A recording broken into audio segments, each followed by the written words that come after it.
ಮಾಡ್ತಾ ಇದ್ದಾರೆ. ವಿಜೃಂಭಣೆಯಿಂದ ನಮ್ಮ ಕ್ಷೇತ್ರದ ಜನ ಬಂದು ಆಶೀರ್ವಾದ ಮಾಡ್ತಾ ಇದ್ದಾರೆ. ಎಷ್ಟು ಕೆಜಿ ಕೇಕ್? ಸರಿ, 100 kg ಅಂದರೆ 91 kg ಮಾಡ್ತಾ ಇದ್ದಾರೆ. 91 kg ತೂಕದ ಕೇಕ್ ಅನ್ನ ಕಟ್ ಮಾಡಿ ಅಭಿಮಾನಿಗಳು ನಿಮ್ಮ ಮೇಲೆ ಇರುವಂತ ಪ್ರೀತಿಯನ್ನ ವ್ಯಕ್ತಪಡಿಸ್ತಿದ್ದಾರೆ. ಅವ್ರ ಪ್ರೀತಿಗೆ ಏನ್ ಹೇಳ್ತೀರಿ ಸರ್? ಅವ್ರ ಪ್ರೀತಿಗೆ ನಾನು ಋಣಿ, ಹಿರಿಯ ಋಣಿ. ಅಲ್ಲೇ ಇವತ್ತೊಂದು ರೀತಿಯಾಗಿ ಹಬ್ಬದ ವಾತಾವರಣ ಕ್ರಿಯೇಟ್ ಆಗಿದೆ.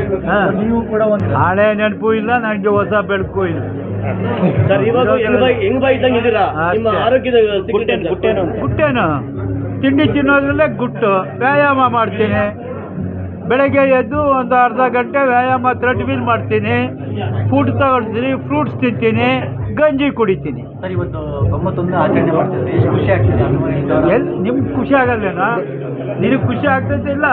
ಹಂಗೆ ನನಗೆ ಅಲ್ಲ, ನಿಮ್ಮ ಅಭಿಮಾನಿಗಳಿಗೆ ಏನು ಹೇಳ್ತೀರಿ? ಅಭಿಮಾನಿಗಳೇ ನಮ್ಗೆ ದೇವರು, ಅವ್ರನ್ನ ಪ್ರೀತಿ ಮಾಡ್ತೀನಿ ಪ್ರತಿಯೊಬ್ಬರನ್ನು.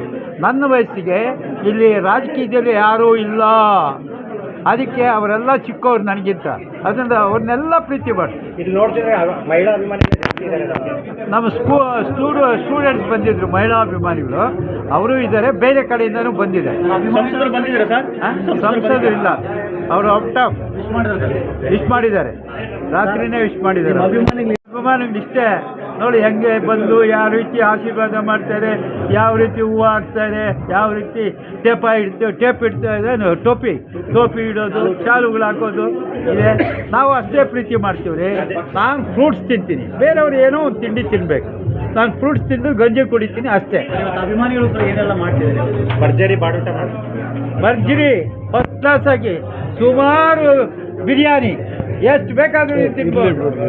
10,000 ಜನ ತಿನ್ಬೋದು. ಇವಾಗ ಬೆಳಗ್ಗೆ ಎದ್ದೋದು 4 ಸಲ ಕಾಫಿ ಕುಡಿಯೋದು, ಮಧ್ಯಾಹ್ನ ಅದು ಇದು ತಿನ್ನೋದು, 12 ಗಂಟೆಗೆ ಎಲ್ಲ ತಿನ್ನೋದು. ಅವ್ರಿಗೇನಾಗ್ತೈತೆ? ಅನಾರೋಗ್ಯ ಆಗ್ತೈತೆ, ಪ್ರಯೋಜನ ಇಲ್ಲ. ಬೆಳಗ್ಗೆ ಎದ್ದ ತಕ್ಷಣ ವ್ಯಾಯಾಮ ಮಾಡಬೇಕು. ಅಟ್ಲೀಸ್ಟ್ 30 ನಿಮಿಷ ಮಾಡಿದ್ರೆ ಶರೀರಕ್ಕೆ ಒಂದು